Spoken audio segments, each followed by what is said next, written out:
Hi, this is T. Dinesh Kumar. In this video, I'm going to explain you about the airborne GPS. The outline is we'll be seeing about aerial surveys, high precision airborne GPS, IGS precise orbits, differential airborne GPS positioning using dedicated base stations, using satellite broadcasted, using continuously operating reference stations or CORS. In aerial surveys, these surveys have been used as a standard tool to assist in the production of maps for the past decades. More recently, GPS aided inertial systems such as Applanix POS AVTM have been successfully used to provide full resolution of trajectory parameters, namely like position, velocity and attitude. The data acquisition procedure plays a key role in the success of these methods. The separation between the airborne and base station GPS receivers satellite geometry as reflected by the position dilution of precision or PDOP. The signal, multipath and many other parameters must be considered in order to achieve the maximum possible GPS positioning accuracy. On many occasions, it is very difficult or impractical to optimize these parameters.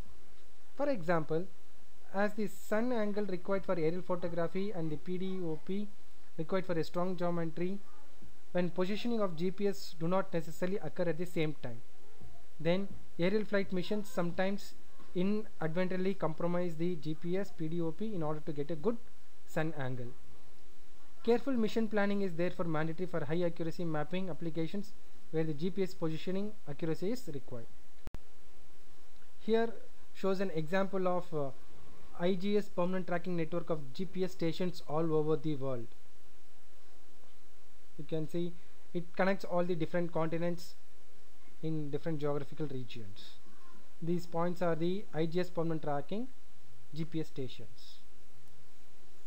So the high precision airborne GPS has two steps such that it achieves high positioning accuracy from aerial GPS surveys. One is to reduce or eliminate the dominant GPS errors using modeling and differencing techniques as given by Parkinson and Spengler in 1996, and the second is the ambiguity resolution.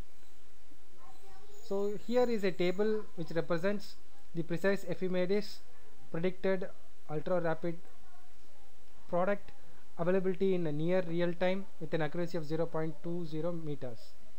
A rapid product which is available for 17 hours with accuracy 0.10 meters. Final product availability for 10 days with 0.05 meters.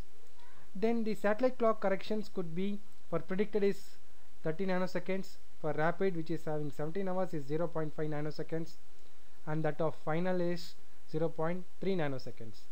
The atmospheric parameters that can be measured for less than 4 weeks over tropospheric zenith path delay has an accuracy of 0.004 millimeters, and that too of ionospheric grid TEC total electron count is 0.20 meter. The IGS precise orbits or the satellite clock corrections atmospheric information can be done by using this international GPS surveys, which is used for geodesy and geodynamics, that produces high accuracy GPS satellite ephemeris with satellite clock corrections, ionospheric and tropospheric informations. These products can be used in airborne surveys to refine the GPS data. The GPS data refined can be done on different levels.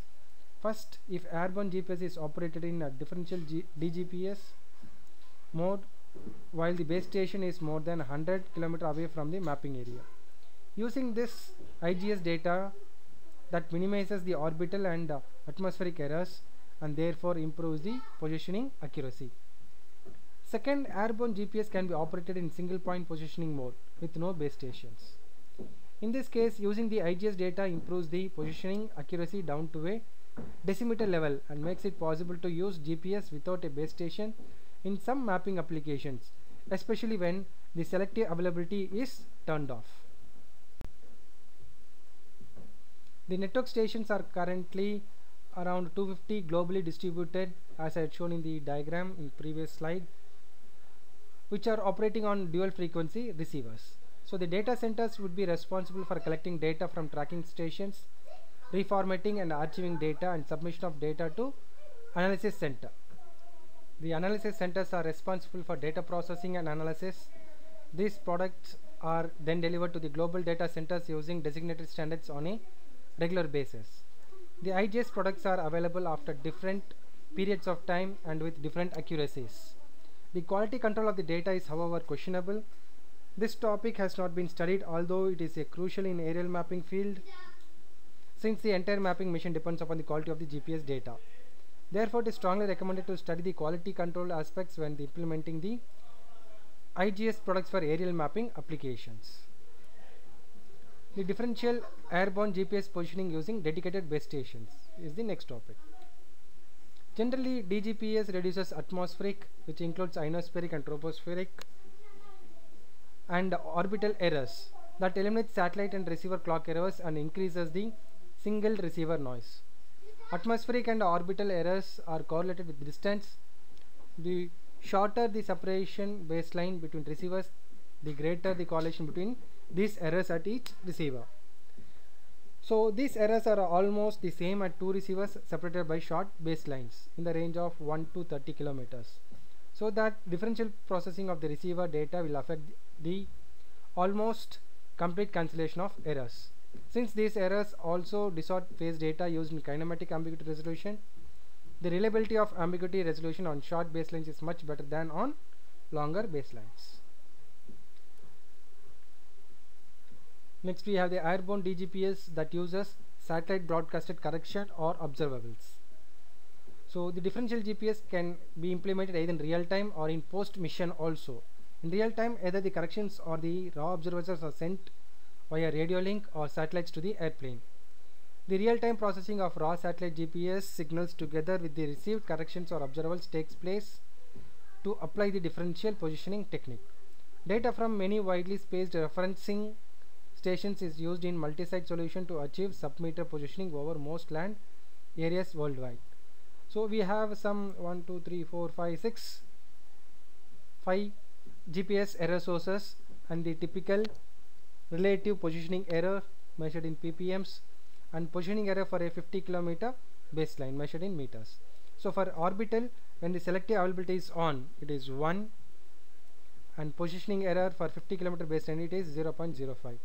For ionospheric, as you can see, it is 1 to 10 ppm with positioning error 0.05 to 0.5 meters. For tropospheric, ppm is 2 with positioning error 0.10. For signal path, it is 0.01 and the positioning error is 0.05 meter. Receiver noise is 0.001 and the positioning error is not greater than 0.025. So totally, when we see the typical relative positioning error ppm can be given for this ranges from 2.5 to 10.25, and the positioning error for a 50 km baseline ranges from 0.1 to 0.5. So these are typical airborne DGPS positioning errors. So next I have an table on where this 4 errors occur and what are its error characteristics. So if there is an orbital error, the correlation between satellites gets affected and significantly reduced by satellite differencing. So this uses precise orbits and satellite clock corrections that improves positioning accuracy for longer baselines. So when it comes to ionospheric error, frequency dependent, thus dual frequency data eliminates the error for long baselines, where the broadcast model reduces the error by 50%. In double frequency difference airborne kinematic case, error is typically 1 to 2 ppm for mid latitudes between sunspot highs. In tropospheric errors, frequency independent, so thus it cannot be removed by dual frequency data. So there will be a dry component that can be modeled and removed also, and we have wet component that needs meteorological data and more difficult to model because of the variable nature of water vapor. Over a long time baselines, the wet component effect on positioning can be estimated for airborne applications. So a detailed operation of the error of dry component and wet component I had discussed in our class, or you can find it in the checkbox or in the description box, okay, about the dry component and wet component. And in multipath, site dependent, and it is site dependent and thus cannot be removed using DGPS. And in kinematic applications, the multipath signature has a strong correlation with vehicle speed. Therefore, multipath gets random and less for higher speed. In this, we are going to see airborne DGPS using continuously operating reference stations, or CORS. So the continuously operating reference station system is run by the US National Geodetic Survey, or the NGS. So this CORS comprises a network of 350 sites containing geodetic quality GPS receivers. So this network is currently growing at a rate of about 4 to 8 sites per month. The NGS collects, processes and distributes data from these sites in support of high accuracy, three-dimensional positioning activities throughout the United States and its territories. The airborne GPS was used as a GPS to determine the aerial camera location and orientation that best facilitate mapping done from aerial photographs without any ground control. So the airborne GPS has three main applications in photogrammetry. So more details about the photogrammetry you can see in the description. I had given a link towards that, which is used in rectifying aerial photos, producing ortho photos from aerial photos, stereo plotting without ground control. References for my presentation is Lange RB, Why is the GPS signal so complex in the GPS world? Ben Hoffman, Wellenhoff, H. Riginger and J. Collins, GPS Theory and Practice. Yelenic GPS Satellite Surveying, John Willisons. Wells D. et al. Guide to GPS Positioning. Kaplan E. Understanding GPS Principles and Applications. Shaw, M.K. Sandhu and Turner, Modernization of the Global Positioning System. Langley R.B. The Mathematics of GPS. Conley R.F. Life After Selective Availability. B. Parkinson, J. Springer Jr. GPS Theory and Applications. A. Klunsberg and P. Tunisin, GPS for Geodesy. Ahmed L. Rabani, Introduction to GPS, the Global Positioning System. GPS for Dummies by Joel McNamara, 2008. Understanding GPS Principles and Applications by Elliot Kaplan and Christopher Hegarty. Applications of GPS website. Civilian applications of GPS website. GPS World website. A Guide to GLONASS website. Official Galileo homepage website. Ice Shelf Tidal Animations website. For any questions, you can comment in my comment box.